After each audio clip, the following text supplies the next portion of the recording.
बहुत समय पहले की बात थी। एक गांव में 4 जादुई बौने हुआ करते थे।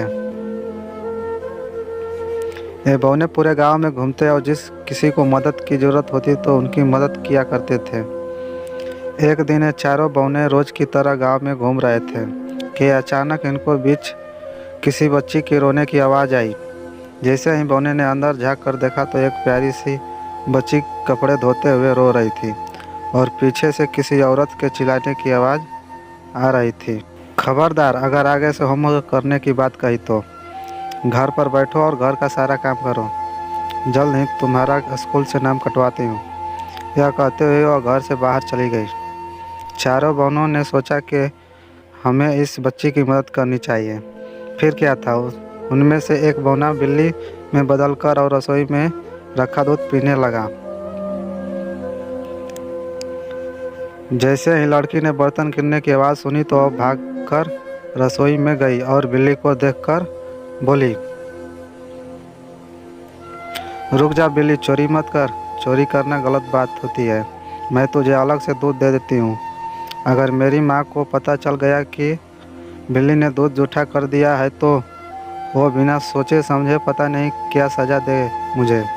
यह सुनकर वह बिल्ली बोली, मुझे आज तक किसी ने ऐसा नहीं बोला। हर कोई मुझे मारकर भगा देता है। तुम बहुत नेक दिल की लड़की लगती हो, लेकिन तुम रो क्यों रही थी? बिल्ली के पूछने पर लड़की ने दुखी चेहरा बनाते हुए बोला, मेरा नाम शाइनी है। यह मेरी असली माँ नहीं है, यह मेरी सौतेली माँ है। मेरे पापा काम से अक्सर बाहर रहते हैं। माँ मेरे साथ बहुत बुरा बर्ताव करती है और पापा मेरी बात का विश्वास भी नहीं करते। इसलिए मुझे माँ की बातों का बहुत बुरा लगता है। अगर मेरी माँ असली माँ होती तो मुझे बुरा भला ना कहती और मुझे पढ़ाई करने से भी मना नहीं करती। यह सब सुनकर बिल्ली ने दूध ख़त्म किया और वहाँ से चली गई और शाइनी अपने काम करने के लिए जाने लगी। जैसे ही उसने दूसरे कमरे में प्रवेश किया, उसने देखा कि सारा काम एकदम साफ था। कपड़े धोलकर प्रेस किए हुए पड़े थे। कमरा एकदम साफ था। यह देखकर शाइनी ने बाकी कमरों की भी सफाई कर डाली।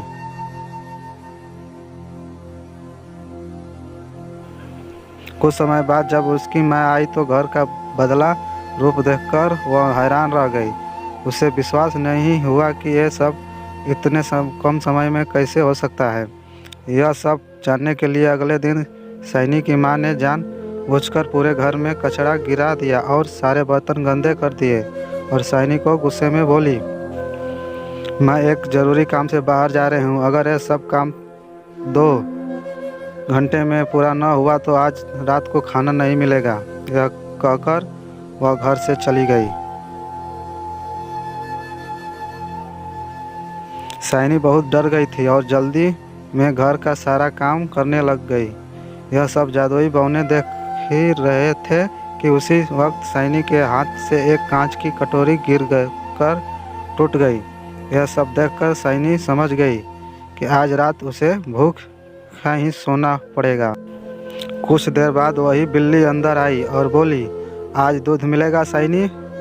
शाइनी ने अपना दुख ना बताते हुए बिल्ली के लिए दूध डाला और अपना काम वापस से करना शुरू कर दिया। यह सब शाइनी की सौतेली माँ देख रही थी। उसने देखा कि जब तक वह बर्तन साफ कर रही है, पीछे से कुछ बौने घर का सारा काम कर रहे हैं और वह सोचती है कि क्यों मैं इन बौनों को पकड़ लूँ। लेकिन जैसे ही वह उनको पकड़ने के लिए घर में आती है, उसे कोई नज़र नहीं आता, लेकिन घर पूरा साफ होता है। यह सब देखकर शाइनी की माँ को गुस्सा आता है और वह गुस्से में शाइनी की पिटाई करने लग जाती है।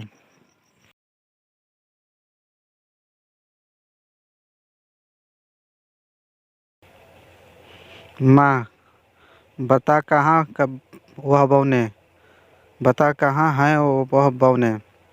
शाइनी, मुझे कुछ नहीं पता माँ, आप किसी की बात कर रहे हैं। मैंने तो एक बिल्ली को दूध पिलाया था, लेकिन उसकी माँ ने एक बात नहीं सुनी और शाइनी की पिटाई करती रही। ठीक उसी वक्त शाइनी के पापा आ जाते हैं और यह सब देखकर उसकी माँ को बोलते हैं, मैंने कभी नहीं सोचा था कि एक तुम मेरे पीछे से इस बच्ची के साथ इतना बुरा बर्ताव करती हो। शुक्र है और उस बिल्ली का जिसने मुझे सब बता दिया और आज मैंने देख भी लिया कि तुम साइनी के साथ कैसा बर्ताव करती हो।